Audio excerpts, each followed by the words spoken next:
going back to that, when I decided to go to the culinary school here, I did that because by teaching those kids, I learned a very valuable lesson. This was taught in an empty apartment here in Tulsa, and it was state-funded housing. Okay, so these are impoverished kids. But these kids were told they could go to a cooking class after school and get fed, basically. So, and that was their motivation. They were going to get a good snack. So these kids would come, and I would teach them, and we would, play games and eat.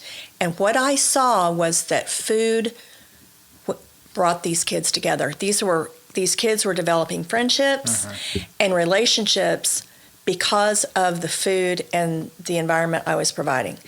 And so for me, that was my first really aha moment of food brings people together. Someone once told me it's hard to cuss with your mouth full.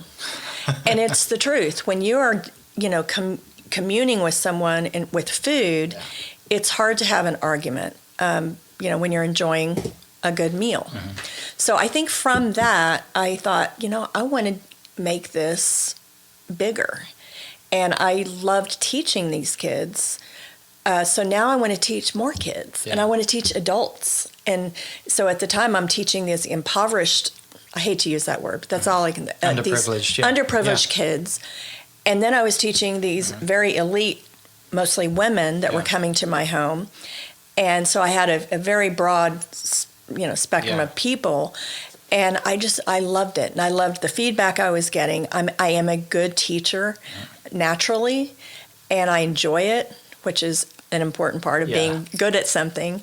And so that's how it all evolved. Yeah.